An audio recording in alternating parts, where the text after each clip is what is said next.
while the United States is consumed by internal divisions, electoral disputes, and fleeting headlines. Something far more dangerous is unfolding on the other side of the world, quietly, patiently, and with ruthless precision. Xi Jinping is preparing China for a new Cold War, and unlike the Soviet Union, he has no intention of losing.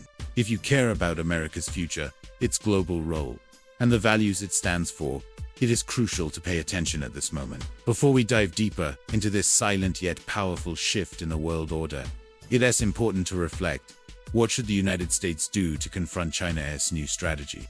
With his America First policy, the Trump administration put China under intense pressure. Tariffs, sanctions, and diplomatic confrontations escalated. The trade war launched in 2018 was a slap in the face for Beijing, but instead of backing down, she doubled down, realizing that a new Cold War had already begun. This time with a sharper, more dangerous adversary: the United States. During the Cold War, the US used agencies like USAID to support struggling nations, not out of charity, but to keep them within the Western sphere of influence. Today, those efforts are fading. USAID has been slashed.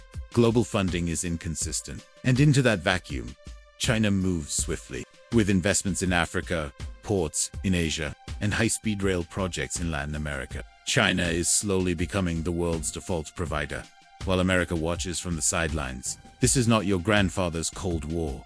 There is no Berlin Wall or nuclear standoff.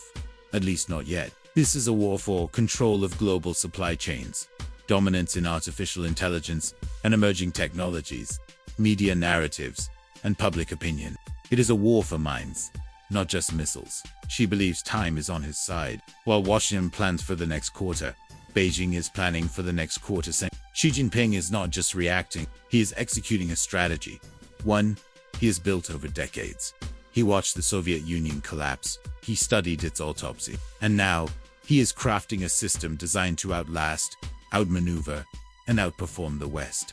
Meanwhile, the United States is distracted by internal chaos, abandoning allies, cutting diplomatic efforts, and questioning its own values. The real question now is, will the United States wake up in time, or will it witness the rise of another empire as its own influence fades into silence? The battlefield is already set, and it's not just in Taiwan or the South China Sea. It's in your phone, in your supply chain, in your economy, and in your future. After World War II, the world divided into two opposing visions. In 2020, he launched the Dual Circulation Plan, a strategy designed to strengthen China from within while maintaining its strong position in global markets. While the USSR isolated itself within a rigid communist bloc, Xi's China connects, especially with Africa, Latin America, and Asia.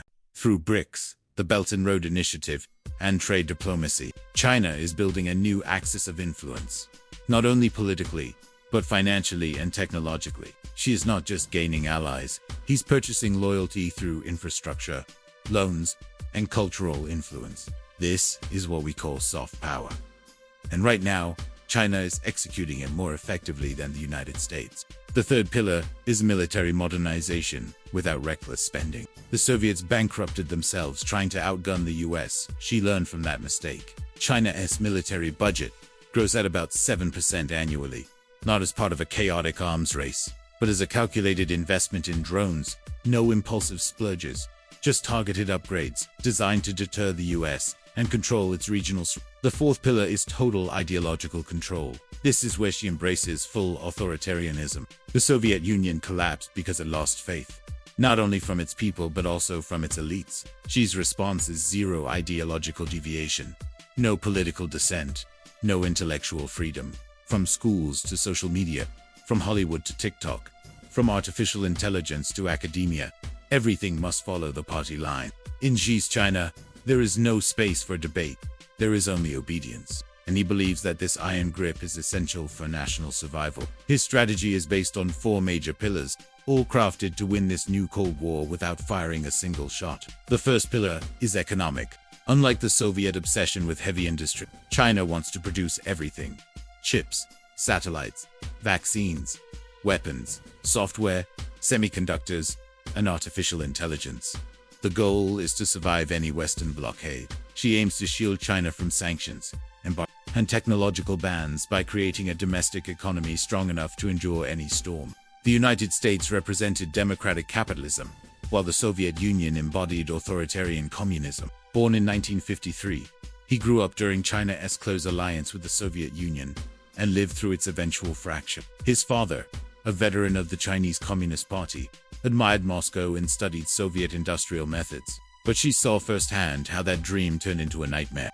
Unlike most world leaders, she became obsessed with the Soviet collapse, using it as a manual of what not to do. Long before rising to power, he was already teaching at China's Central Party School that ideological weakness, political decentralization, and economic stagnation were the viruses that destroyed Moscow. When he became China's top leader in 2012, he made one thing absolutely clear: China would not share the Soviet fate. It was a Cold War, not fought with bombs between superpowers, but through espionage, propaganda, an arms race, and brutal proxy wars across different regions of the world. For decades, it seemed the Soviets could truly rival the Americans. But in 1991, the USSR collapsed. Not because of an external attack, but because it decayed from within. A planned economy, excessive military spending, ideological rigidity, and a government disconnected from its people created the perfect storm of inefficiency, repression, and decay. When Gorbachev tried to reform the system, it was already too late. The Soviet Empire imploded. Xi Jinping was watching closely. Xi's great test arrived in 2017, in the form of Donald Trump. Xi's response was swift and meticulously structured. The second pillar is global influence without isolation. While the United States retreats, China advances. There is another front where the US is losing ground: global leadership and development aid.